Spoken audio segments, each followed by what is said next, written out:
Hey everybody, Jake here from Bearded Gear, and I'm ready to do my full review on this guy. This is the Cold Steel AD15.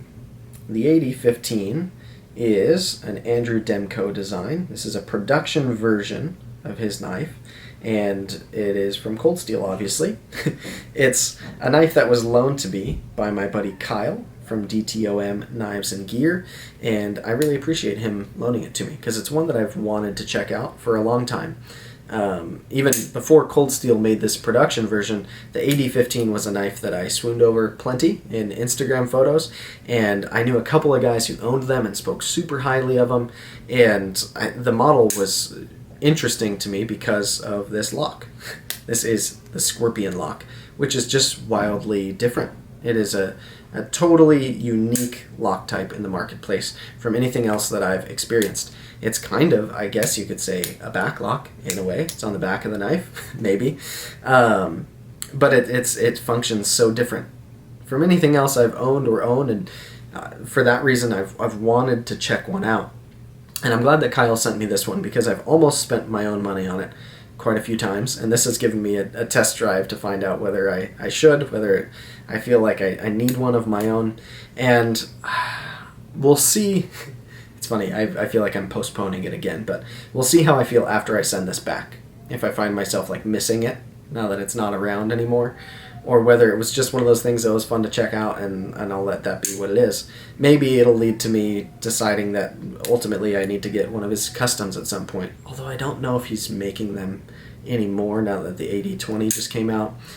Doesn't necessarily mean he won't ever make them again. I don't know. We'll see what happens. But let's kind of break down this knife a little bit. Before I do that, Kyle's going to be linked down below. Kyle has become a good friend. Show him some support. His YouTube channel, DTOM Knives and Gear, is awesome. He reviews a lot of great gear. He's reviewed a few of my items, and he'll be reviewing more because I'll be sending him some stuff. And I'll link to his Instagram down below. Anyways, this knife is kind of a ordinary construction until you get to the lock, I guess. So we've got CPM S35VN, which Cold Steel works with pretty frequently. We've got a satin finish here. I like the finish on this blade. It's a little smudged at the moment from my grimy fingers, but it looks good to me. I like the finish that they've accomplished here, and the grind is pretty good. It's not thin behind the edge. I'm not going to lie to you and say this is so slicey and thin, but it's not thick either. It seems like a proper kind of EDC, what I'd expect from a knife of this range, especially for being kind of overbuilt in its design. Anyway, S35VN blade steel up front. We've got these kind of ramped thumb studs. They work fairly well. They're not too sharp or anything. They're fine for me. I'm not a huge thumb studs fan. Would I like this knife better if it was no jimping in a thumb hole? Yep. But we're working with what we've got here. Then the handle scales are G10, and the way that they've machined this G10 is really coarse. It's very kind of rough, and we'll talk more about that, but in my opinion it is too rough. Then we've got this, which I believe on this production version, the Scorpion lock bar here is aluminum. On his customs, I'm fairly certain it's titanium. So there's a difference there in terms of materials for construction. Then on the clip side, we have this kind of spoon clip, and it's fine. It's not deep carry or anything. This knife doesn't scream deep carry clip to me anyways, just in its design philosophy, but it is what it is. And you can see the whole lock bar hinges on this big kind of body screw back here. So when you pull on the lock bar, it's hinging off of that point, and if you look at it from the butt of the knife, you'll see it literally moves that back spacer down there too, which hooks kind of all the way around here. Just a really interesting design that the back spacer is the lock, essentially. So yeah, that's our, I guess other than that, we just have steel liners, and I believe it's running on washers. I am 99.9% certain, just based on the way it's functioning. Yeah, so where does that leave us in terms of how the knife actually performs and does? The reality is, for me, this knife has been a good cutter. It's not like blow your mind cutter, but this is a very good usable blade shape. The jimping here is way rougher and sharper and wider set than I would ever like for thumb jimping. It's just unpleasant to put your thumb on.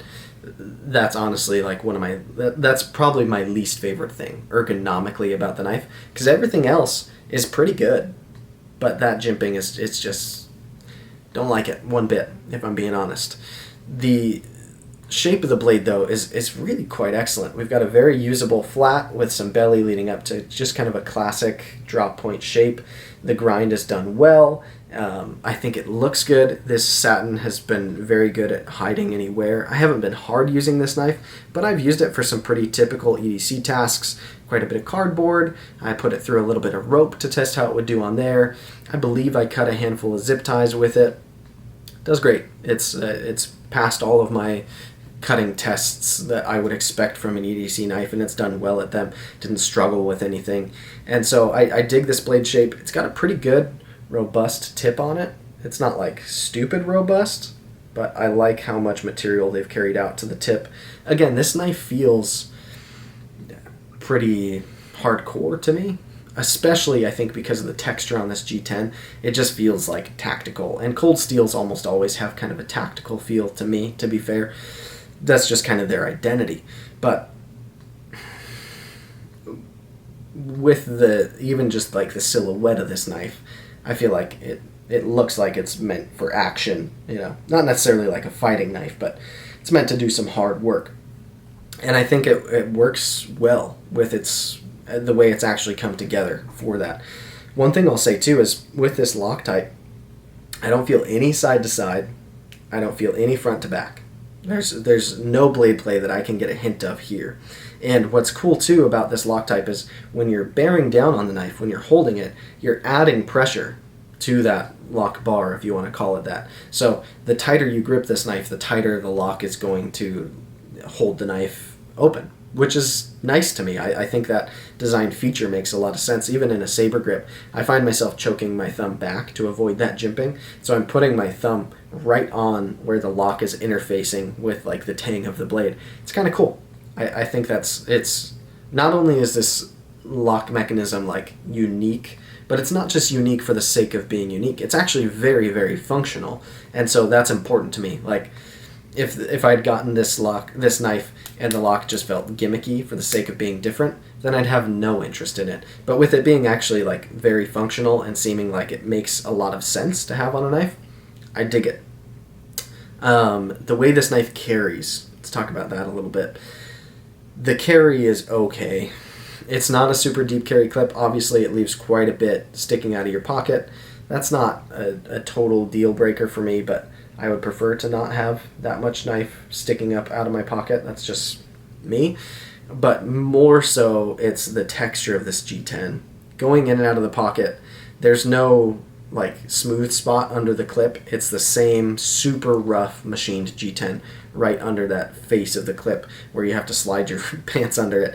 And it's kind of a pocket shredder. Of all the knives I've experienced in the last long time, this is the most pocket shreddery one of them.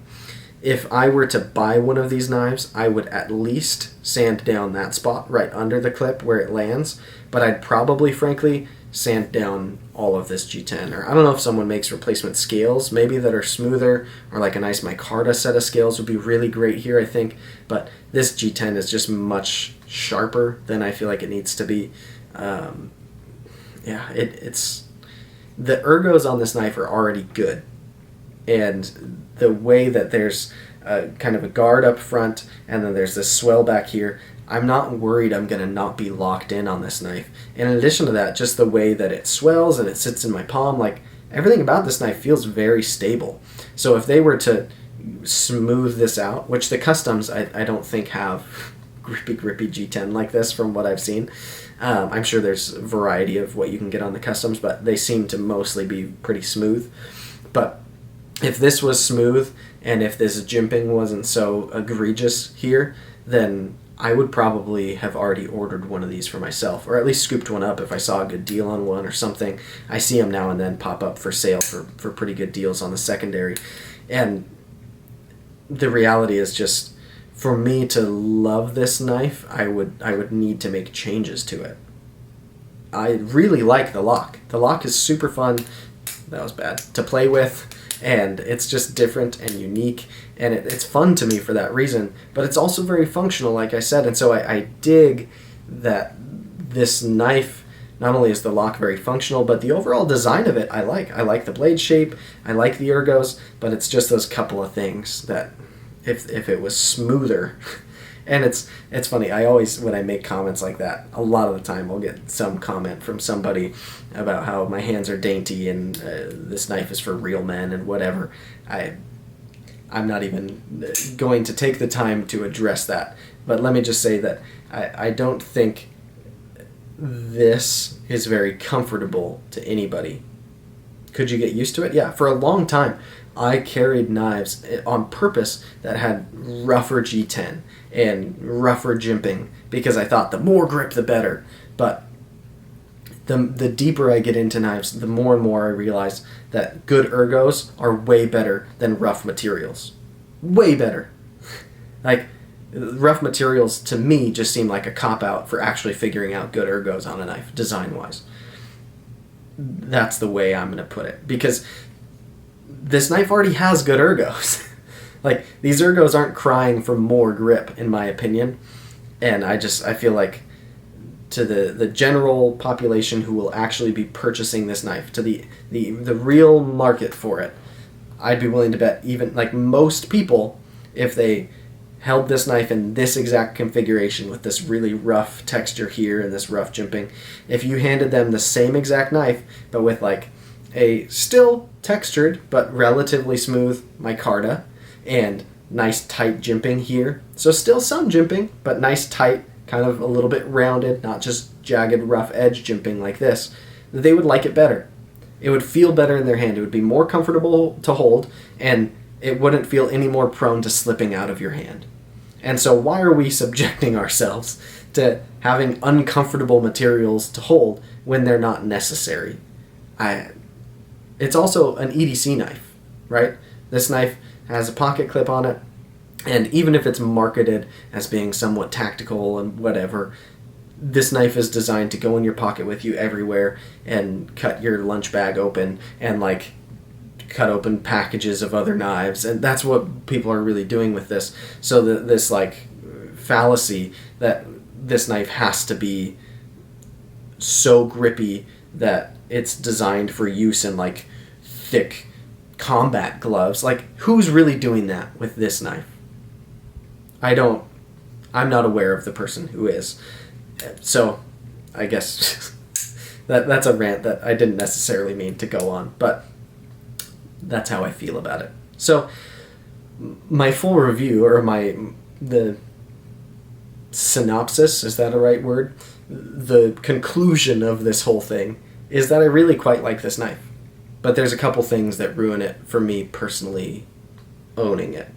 If I find one for a screamin' deal, and if in a little bit from now I realize I do miss having this lock around, then it's possible I'll end up with one of these. It's very good in a lot of ways, but I'm not running out to buy one right now because those couple of things just make it, like, if I wasn't carrying this over the last week or so for the sake of getting ready to review it and trying to have experiences with it so that I could speak from some sort of knowledge about it rather than just a first impression, like, if this was just my knife, if I had just bought it and I didn't have a YouTube channel and I had it among my existing collection of knives and I wasn't trying to make content about it, I don't see myself wanting to carry it often because of those couple things that just make it uncomfortable for me.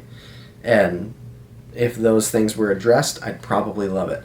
And I have a feeling that I could probably find on some of the customs that those things are addressed, but those get way more expensive, so then that's a different thing. But yeah, that's how I feel about this knife. It's very good. And I can see why not only was there some excitement around it when it came out, but I've seen a lot of people who really like this model and carry it and use it a lot and kind of swear by it. I get it. It has a lot of great happening with it. It gets away from my preferences with that jimping and the G10 texture. So that'll be what that's going to be. Again, this knife was loaned to me by Kyle. He'll be linked down below, so check him out if you haven't already. He is a genuinely great guy. And that'll be my full review on the Cold Steel AD15.